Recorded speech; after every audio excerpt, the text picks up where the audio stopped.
What's up, fallen angels? You guys are my angels. You fell into my channel. Um, yeah. So I'm gonna do the story. Oh, it's not a story. It's what happened today at family court. I've been keeping you guys pretty much honest, and I've been open and putting my personal stuff right out there, and I'm gonna continue to do so. So I got nothing to hide. And everything went good so far. And what happened was, I'm gonna have my manager, my CD Pat, my fiance, my everything and all. She's gonna do the stuff above, so you guys can see it, because I know I'm gonna be showing you the mirror effect. But there was a situation. We've been fighting an uphill battle from day one because, like I say, I'm a one man army. I literally am, because nobody's in my court.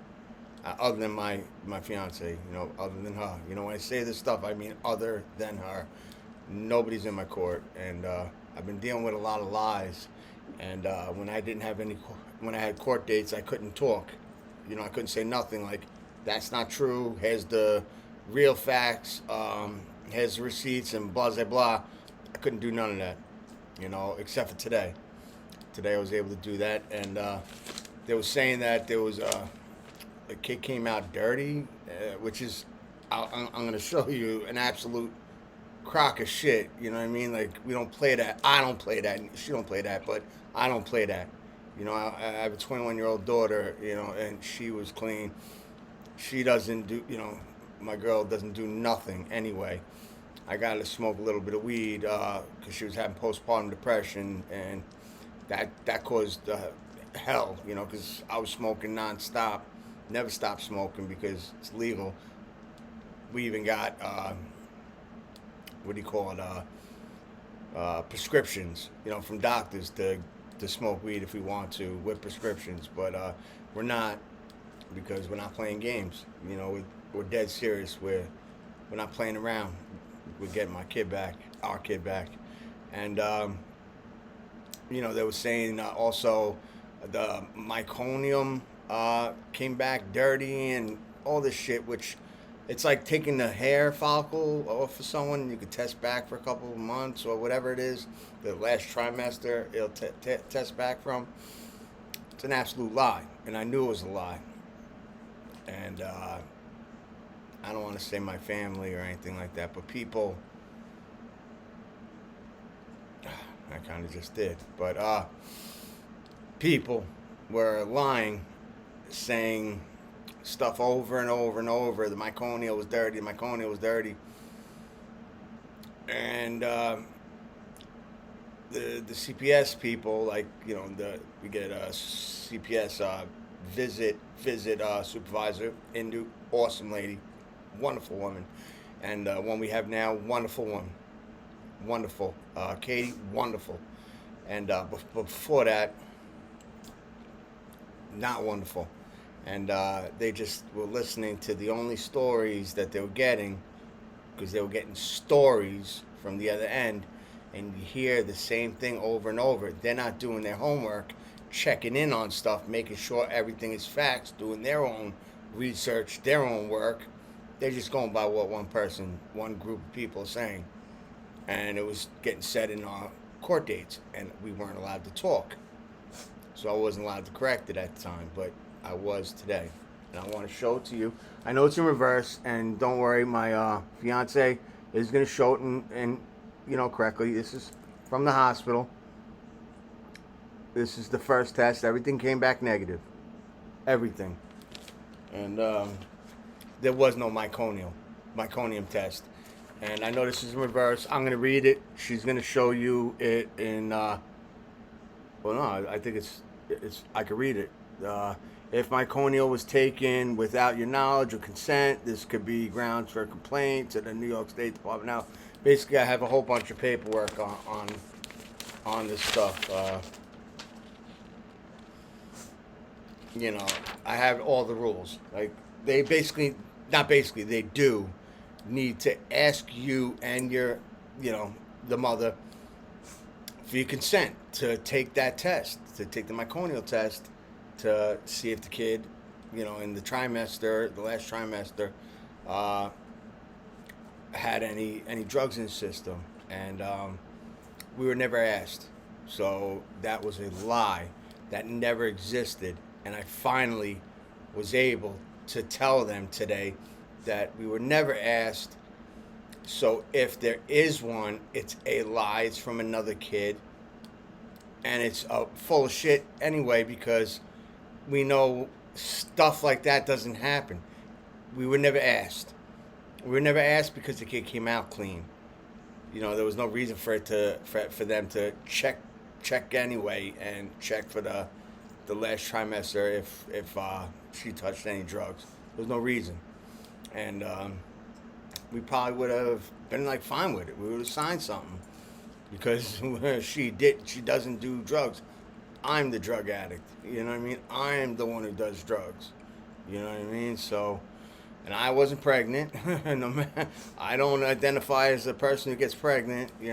So, it was a lie that just kept getting said and said over and over to every CPS worker, and they weren't doing their homework, and it was getting written in the reports and rinsed and repeated in court, and I couldn't say nothing.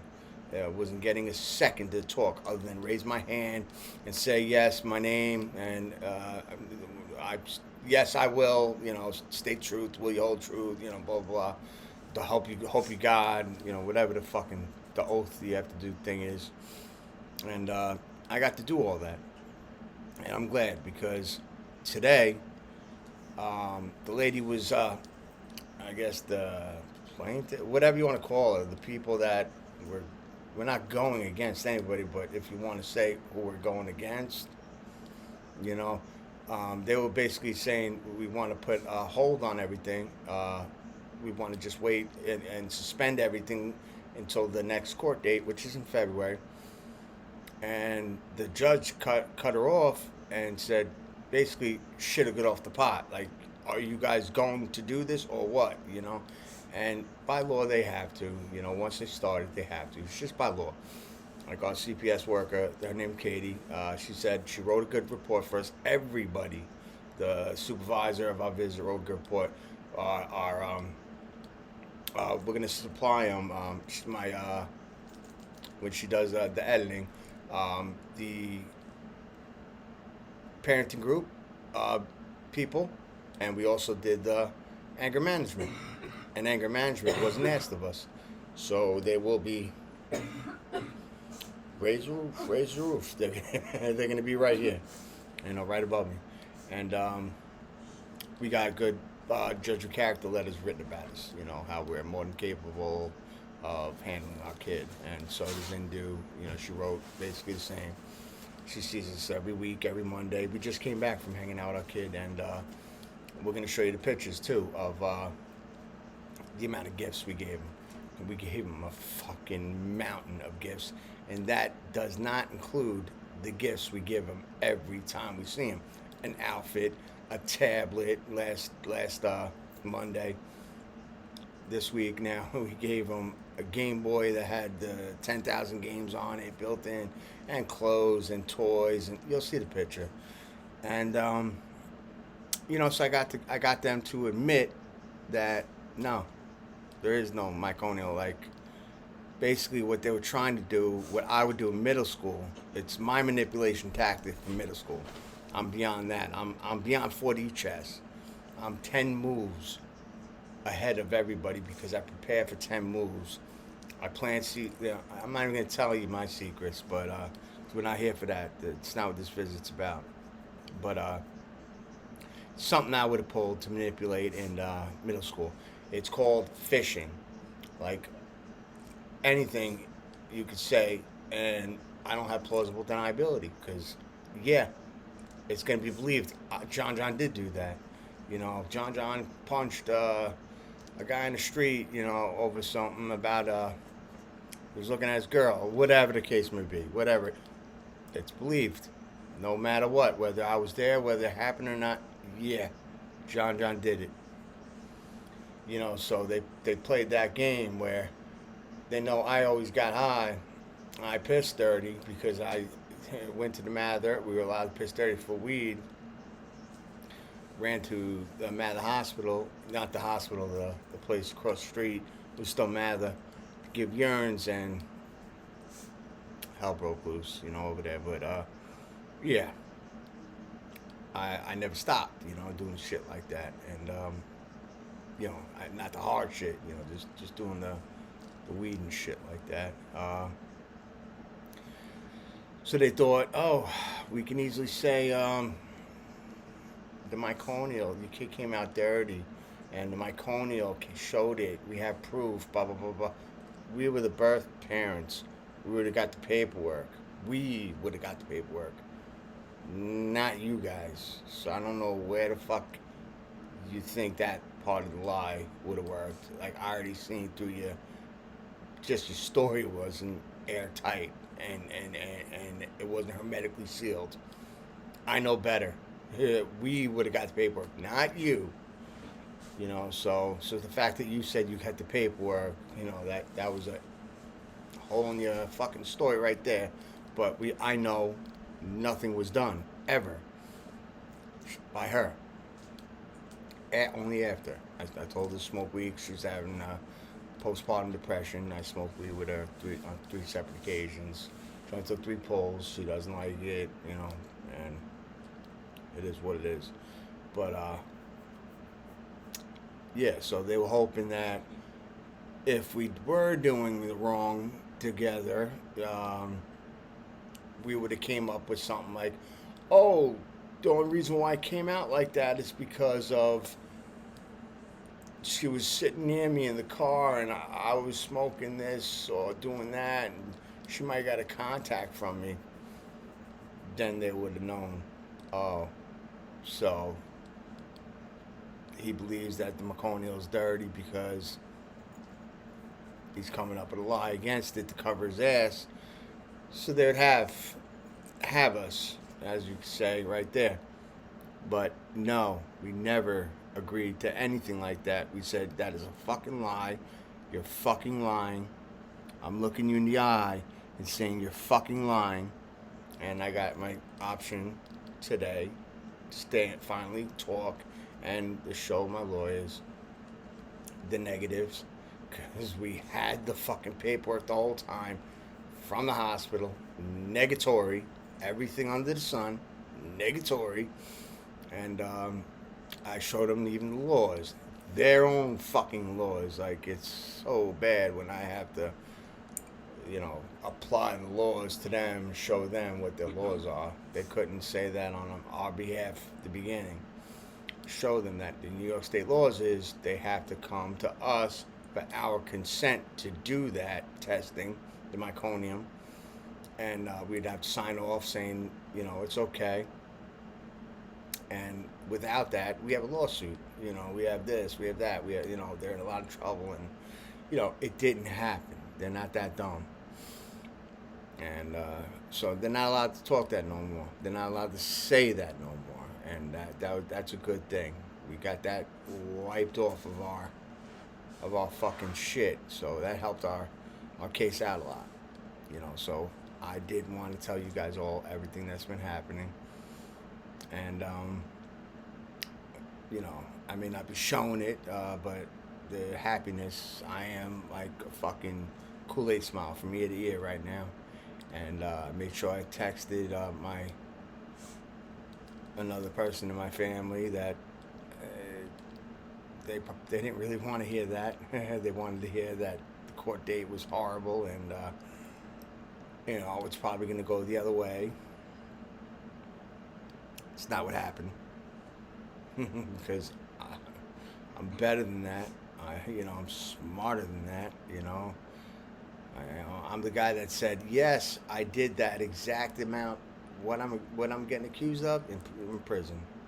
Yeah, that dirty urine, I did do that. I did that exact amount, and I was found not guilty 2 times. 2 out of every time I said not guilty, I was found not guilty. Every time. If it wasn't by them themselves, it was by Albany. I did a section, whatever the fuck it is. You know, I tried to have Albany appeal it, and article Albany didn't, or Albany got my back. If they didn't, you know, I did it the other way, and I won. But you know, it's not something I have to fight or do. I just got to do the right thing, and I've been doing the right thing ever since the start. There was no negative part of me or her at all in this.